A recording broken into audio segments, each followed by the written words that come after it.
Well, hello everybody. I am back from holidays now, and welcome back to the channel. We are now doing reviews again, and we have decided to do a series review this time, and we're still going to be doing our regular movie reviews on top of this, but we're going to do a series review of the hit show Game of Thrones, and we've just watched the first episode, F1 review.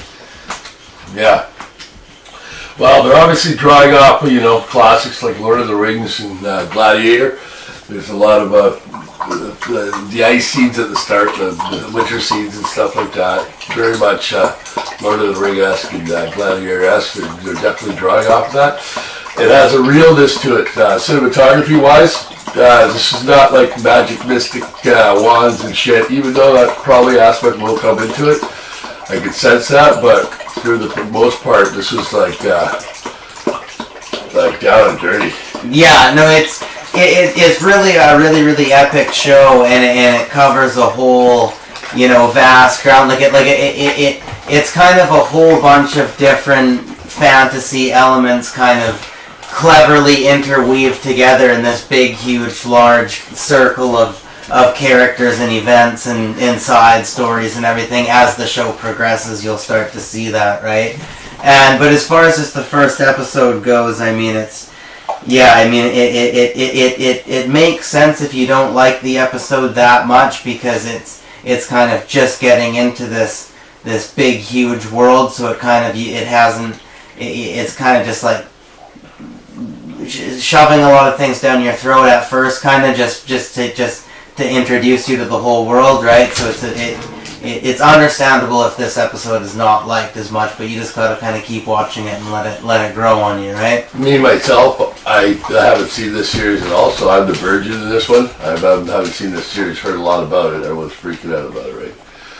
I liked it for this first. What wasn't even the pilot? It was just the first episode, right? I guess it would be the pilot. But I guess this would be the pilot. Yeah, I liked it. I thought it was pretty intense. Cinematography was fantastic. The writing was like you said. There's a lot of information to take, but I kind of see the character development happening right away. It's going to be interesting what happens to some of the villains that may turn good, and some of the good people that may turn into villains. I can see that potential happening in this too. Like I said, I've watched one show, and I think I was probably had too many pops, and I don't remember it too much. So you know what I mean. I'm pretty much a virgin on this one. It was in the 50th season or something. So yeah.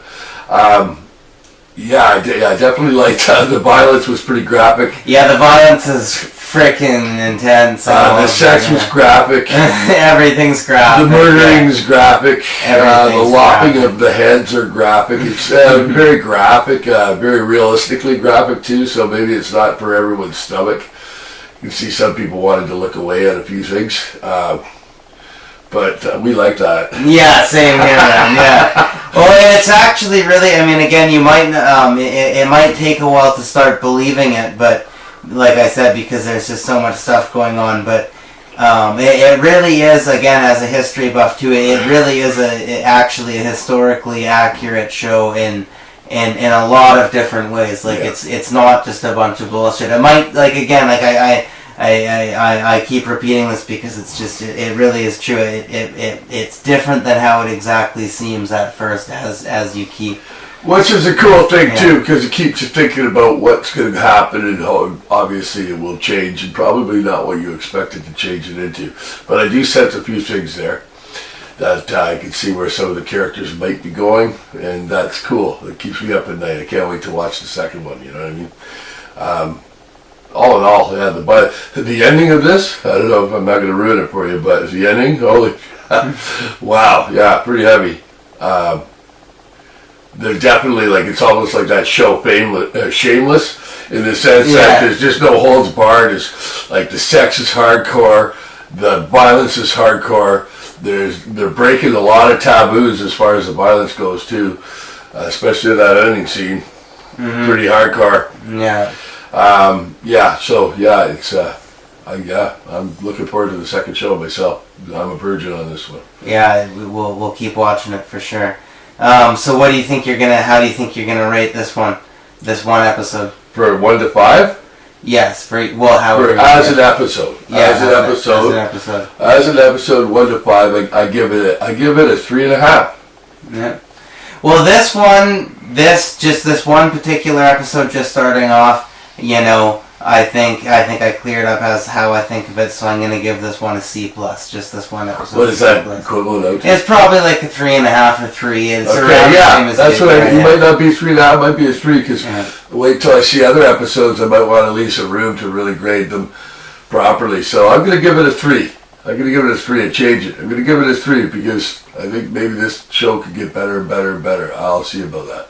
Well, tonight we have just got back home from the theaters watching Christopher Robin.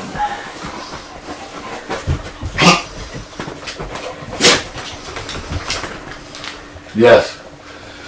And I'm an old guy. I grew up with, I had the Winnie the Pooh bear since I was like 1 year old, and so I'm a little bit biased of this whole film, but I really did enjoy the film. I liked the way they animated it into a non-animated film. They achieved that to a point. It was a real tough project. That's what I think. Anyways, they need to turn it into... The characters were an interesting kind of animation. How they were, you could tell they were computer animated, but they looked like teddy bears, kind of like that, right? Yeah, it was really cool. Like Ted, you can go to references like Ted, or you can go, Ted was pretty cool. You know what I mean? Like you can go. This was achieving that, but like Pooh Bear has been around for a lot longer than Ted has. And this hits me to the heart. This one really did. Really hit me to the heart, and I would say, it had a good flow. I thought it was a good movie. I mean, I liked it on the whole. Like I said, I thought the characters and the creatures were really, really cool. And the location, wherever they filmed this movie, the location was beautiful, and the cinematography was great, how they captured it all. I think it was good in New York.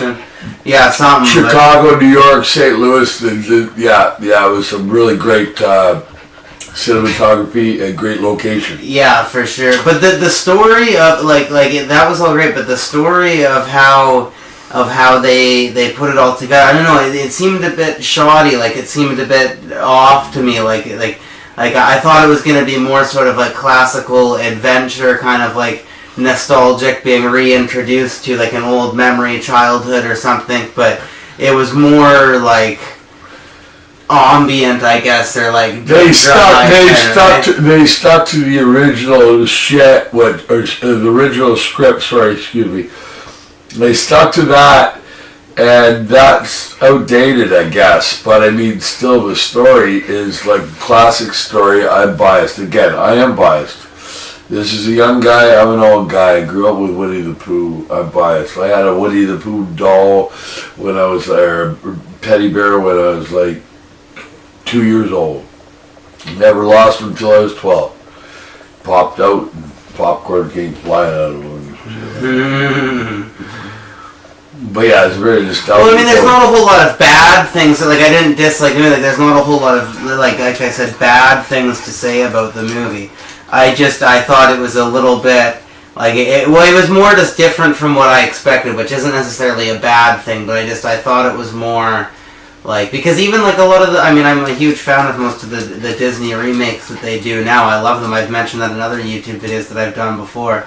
But a lot of them have that old sort of swashbuckling adventure kind of a tune to them, which Disney always had, right? But this was, like, they kind of built it up like you would think it was going to be like that. Like, it was going to be, like I said before, like this classical kind of adventure tale, but with the Winnie the Pooh characters and that. There's some great what do you call it, metaphors, like Winnie the Pooh, Zen and Pooh. Well, that's what all this stuff he did. There's some great one-liners in here from Pooh.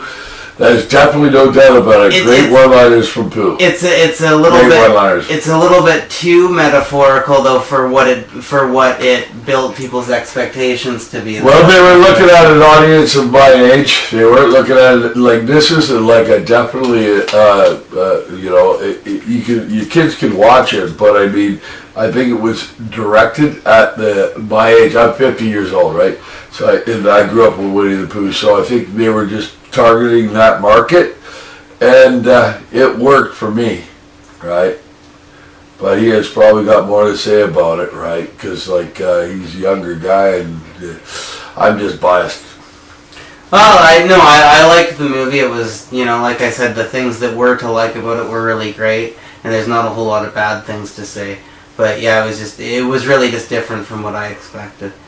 But I think as far as grading goes, though, I think I'd probably give this movie a B-. What's that mean for 5 stars? B- out of 5 stars would probably be like 2.5, 3 or 3.5. Maybe. Yeah, I don't know. I'm giving it a 3. I'm giving it a 3, and I love this freaking movie, but I'm giving it a 3 because it did fall short on a few things. There's no doubt about it. But it also definitely achieved a few things that I never expected it would. But I'm giving it a 3. Well, that's our review. Thank you very much for watching.